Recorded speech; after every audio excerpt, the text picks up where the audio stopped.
हरे कृष्णा प्रभु जी, thank you for wonderful lecture.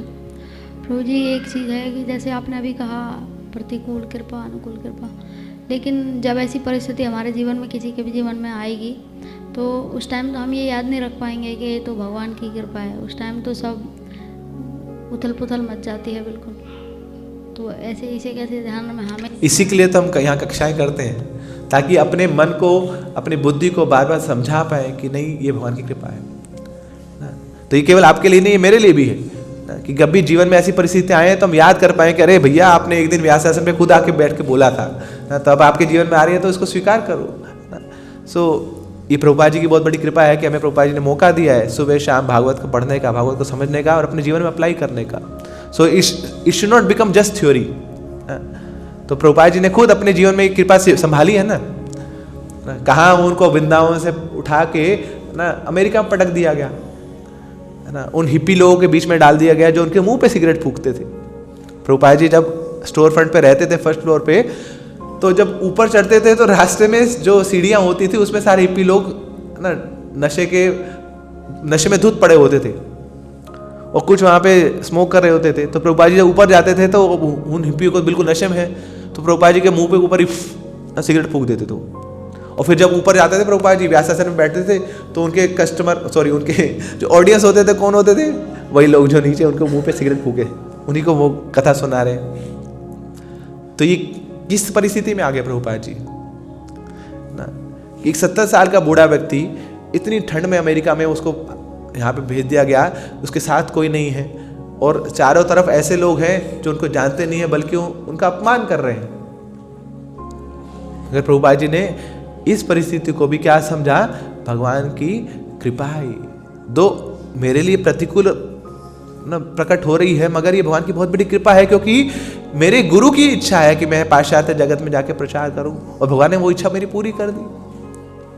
तो हाँ, वो जो बाउंड्री है ना, बड़ी वेग है ना, कि क्या अनुकूल कृपा है, क्या प्रतिकूल कृपा है, मगर हमें वो बाउंड्री को बनाने की आवश्यकता नहीं है। तो हमें तो ये जानना है कि जो भी मेरे जीवन में हो रहा है भगवान उसके सैंक्शनर है।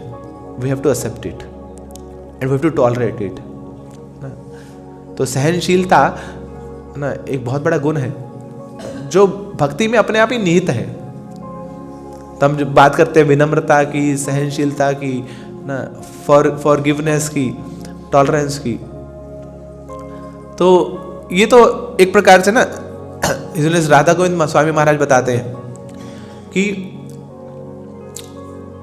हम लोग हरि नाम जप करते हैं, हरि नाम का अमृत पीते हैं, मगर अमृत पीने के लिए प्याला चाहिए। तो प्याला क्या है?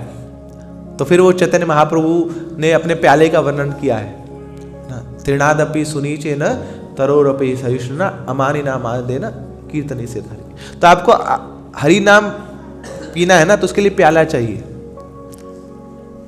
उससे पहले राधा गोविंद महाराज बताते हैं कि शेरनी का जो दूध होता है ना, बहुत गाढ़ा होता है, तो उसको कोई नॉर्मल कटोरे में डाल नहीं सकते, वो जल जाएगा।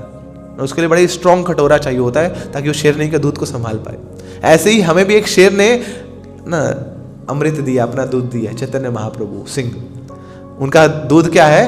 हरे कृष्णा महामंत्र। तो ये भी बड़ा गाढ़ा है, बड़ा गूढ़ है, तो इसको हर व्यक्ति संभाल नहीं पाएगा। इसके लिए पात्र चाहिए, बड़ा स्ट्रॉन्ग पात्र चाहिए। और वो पात्र कौन है? ये 4 कॉन्स्टिट्यूएंट से बना हुआ है।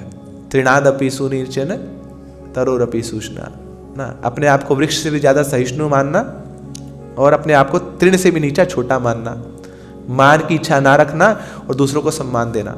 तो जिसके पास ये 4 कॉन्स्टिट्यूएंट्स का कटोरा है, वो हरि नाम के अमृत को संभाल पाएगा, उसको पी पाएगा, उसका आस्वादन कर पाएगा, उसको रिलीज कर पाएगा।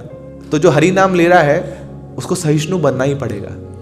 या उल्टा बोले कि जो हरि नाम ले रहा है वो समय ना, जो कीर्तन ही सदा हरि कर रहा है, समय के ना जो निरंतर हरि नाम ले रहा है, तो भगवान की कृपा से उसके अंदर सहिष्णुता का गुण भी आ जाएगा, सहनशीलता का गुण भी आ जाएगा।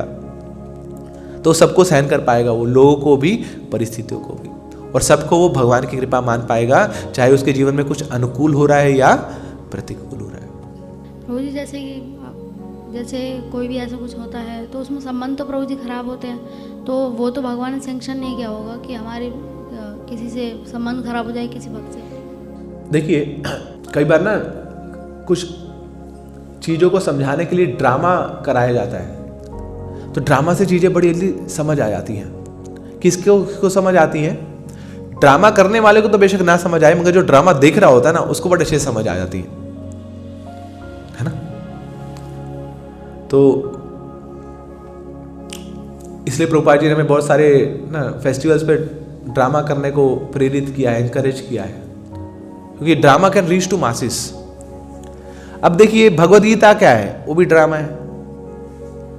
जो अर्जुन है, जो भगवान के सखा हैं, जो भगवान के भक्त हैं, वो ड्रामा कर रहे हैं। अरे भगवान मैं क्या करूं, हाय हाय हाय हाय हाय, ये गाड़ी मेरे हाथ से छूटा जा रहा है, मैं लड़ूं या मरूं, क्या करूं आप बताओ। भैया उसको क्या कंफ्यूजन है? अर्जुन जो भगवान का भक्त है, निजी भक्त है, उसको कभी कोई डाउट हो सकता है, कोई संशय हो सकता है? बोले अरे पसीने आ रहे हैं हाथों में ना, मेरे ये जो रूह है वो कांप रही हैं ना, मेरा कंपन हो रहा है शरीर में, मुझे समझ नहीं आ रहा क्या सही है क्या गलत है।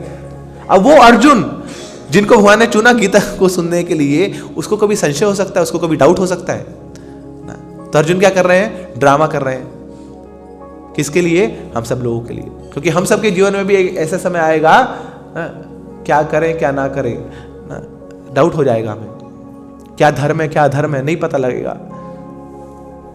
तो अर्जुन और कृष्ण ड्रामा कर रहे हैं, किसके लिए? संसार भर के लोगों के लिए। ऐसे ही कई बार भगवान अपने भक्तों, दो भक्तों के बीच में लड़ाई करा देते हैं, उनके संबंध को बिगाड़ देते हैं, ताकि आसपास के भक्त समझ पाए कि अरे देखो ना, ये जो कार्य हुआ है ये हमें नहीं करना है। तो उनको निमित्त बनाया गया बाकी सब भक्तों को समझाने के लिए। और खैर उन दोनों के बीच में भी जो संबंध टूटे, कहीं ना कहीं ना उनको भी समझ आ जाएगी कि अरे मैंने अपराध किया है ना, एक भक्त के प्रति अपराध किया है ना, तो मुझे उसका पश्चाताप करना चाहिए, मुझे अपनी भक्ति को और बढ़ाना चाहिए, मुझे तपस्या की अग्नि में और जलना चाहिए। तो वो भक्त भी अपने आप को सुधारेगा, तो उसका लाभ भी होगा। और दूसरा जो आसपास के भक्त देख रहे हैं ना, उनके साथ भी ऐसा होगा। अभी कुछ ही दिन पहले मुझे बताया गया पंजाबी बाग में, वहाँ आसपास रेजिडेंशियल कम्युनिटी है, तो और मंदिर बिल्कुल लगता है साथ में ना, तो सब जगह आवाज़ जाती है वहाँ पर। मुझे पता लगा आपके यहाँ भी प्रॉब्लम चलती रहती है। तो वहाँ चैलेंजर्स जो है आसपास रहते हैं बड़े सारे ना, तो बड़े मंदिर के ओपोनेंट्स हैं वहाँ पर। तो किसी गाड़ी होगी तो पंचर कर देंगे ना, किसी के सामने लगी होगी, कोई फेस्टिवल होगा तो कुछ ना कुछ वो आसपास के लोग करते रहते हैं वहाँ, ताकि इन लोगों को डिस्टर्ब किया जाए। तो एक दिन क्या हुआ, सुबह मंगल आरती चल रही थी, तो वहाँ का बाहर का एक व्यक्ति आया और आके सीधा माइक बंद कर दिया और जोर जोर से चिल्लाने लगा। बोले तुम्हें नींद नहीं आती तो क्या हम लोगों को तो सोने दो, और हमारी नींद तुमने हराम करके रखी है। और खूब चिल्ला, मंगल आरती में सोचिए इतना बड़ा वहाँ पे माहौल क्रिएट हो गया। तो भक्त तो क्या है ना, अब स्वीकार करेंगे भैया ठीक है भैया आप विजयी हैं, हम वॉल्यूम डाउन कर देते हैं, अब माइक चलाएंगे नहीं, हम ऐसे ही मंगल आरती करेंगे, आप सोइए। तो अब एक सोसाइटी में रहते हैं तो एक लोक विचार भी होता है उस समय, तो इसलिए वो उन भक्तों ने क्या किया कि साउंड के वॉल्यूम बड़ा कम कर दिया, और ठाकुर जी की मंगल आरती तो बंद नहीं होगी, वो चल रही है, अब लो वॉल्यूम में चल रही है। मगर हुआ क्या, वो जो व्यक्ति जिसने आके यहाँ पे माहौल क्रिएट किया ना, भगवान के भक्तों के साथ दुर्व्यवहार किया, एक प्रकार का अपराध कर दिया। तो 2-3-4 दिन की बात थी, अभी ये मतलब 1-2 हफ्ते पुरानी बात है ये। तो 3-4 दिन में उसकी हाथ की हड्डी टूट गई पूरी, ऐसा उसके साथ हो गया। तो पुरानी कोई चोट थी वो उभर के आ गई। तो भगवान सब कुछ देख रहे हैं।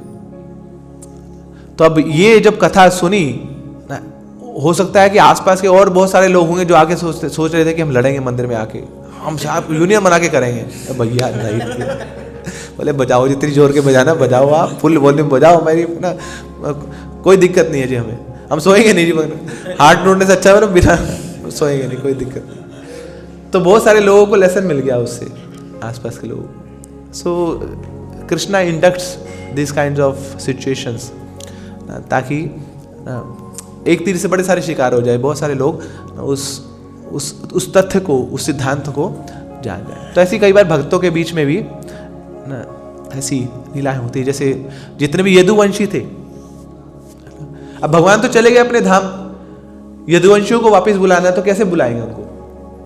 कोई ऐसा वीर नहीं है, कोई ऐसा पराक्रमी नहीं है कि यदुवंशियों को मार सके। अब ये तो अमर लोग हैं, और जब तक कोई इनको मारेगा नहीं तो ये पहुंचेंगे कैसे? तो इनको कौन मार सकता है? यदुवंशी को यदुवंशी जब तक मारेगा नहीं तब तक वो मरेगा नहीं। तो इनको आपस में लड़ाई करानी है। अब बड़े बुद्धिमान लोग, बुद्धिजीवी लोग आपस में लड़ेंगे क्यों? कैसे लड़ेंगे? जब उनकी बुद्धि भ्रमित होगी, बुद्धि भ्रष्ट होगी। तो क्या किया भगवान के ने? ऐसा एक रचना रची कि यदुवंशियों को है ना भ्रमित कर दिया, नशा करा के, शराब शूपी उन्होंने, कुछ रसपान किया, तो शराब के नशे में अब भूल गए वो। यत तो ही अपि कौन्तेय पुरुषस्य विपश्चिता इंद्रियाणि प्रमाथिनी हरन्ति प्रसभं मना। बड़े बड़े बुद्धिजीवी लोग भ्रमित हो जाते हैं जब इंद्रियां ना आकर्षित हो जाती हैं। तो यही हुआ, अब वो नशा कर लिया तो खुद को नहीं पहचान पा रहा। तू कौन है, तेरे को मैं बता दो। तो आपस में लड़ाई कर रहे हैं, खत्म हो गई सब यदुवंशी। तो भगवान का plan, so understanding Krishna's plan, that is very difficult. मगर अगर हम उस समझने का प्रयास करें तो भगवान उस प्लान को हमारे लिए परसीव भी करा देते हैं ना, उसको रिवील भी करा देते हैं। तो अल्टीमेटली जो भगवान का प्लान जानता है और अपने जीवन को उसके अनुसार एडजस्ट करता है, वही भक्त कहलाता है। That is devotee. Devotee does not mean कि जो अपने कपड़े चेंज कर लेता है वो भक्त है। भक्त वो नहीं है जो बहुत तपस्या करता है, वो भक्त है। भक्त कौन है? जो अपने प्लान को भगवान के प्लान से मिला लेता है। चित्त ते करिया एक क्या, जो अपने चित्त को हरि के चित्त से, गुरु के चित्त से एक कर लेता है, वो भक्त कहलाता है। तो साक्षात एग्जाम्पल प्रभुपाद जी हमारे जीवन में। तो क्या किया? जो गुरु की इच्छा थी उसको शिरोधार कर लिया। पूरे जीवन भर अपनी गुरु की इच्छा ही जिए वो, और कुछ नहीं था उनके जीवन में। तो जो भगवान कराना चाहते हैं उनके साथ वो करने को तैयार है ना, कि भगवान आप मुझे ये जो मैं जल दूध पे बैठा हूं ना, इस पे आप मुझे हार्ट अटैक से मार देना चाहते हो तो मार दो, और अगर आप चाहते हो कि अमेरिका जाके मैं वहां पे ये जो हिप्पी लोग हैं उनको हैप्पी बना दूं तो वो करा लो ना, जो आपकी इच्छा है। नाचाओ नाचाओ प्रभु नाचाओ से मते, जो आप कराना चाहते हो मुझसे करा लो, मैं करने को तैयार हूं। I am just a puppet in your hand, मैं तो आपके हाथ की कठपुतली हूं ना। तो कठपुतली का अपना कोई प्लान नहीं होता है ना, जो उसको नचाने वाला जो उसको जैसे नाच कराना चाहता है ना, वैसे कठपुतली नाच करती है। तो भक्त भी वैसे ही है कि वहां जो आप मुझसे कराना चाहो आप मुझसे करा लो, मेरा अपना कोई सेपरेट प्लान नहीं है। That is a devotee. Hare Krishna Krishna Krishna Hare Hare, Hare Rama Ram Ram Hare Hare.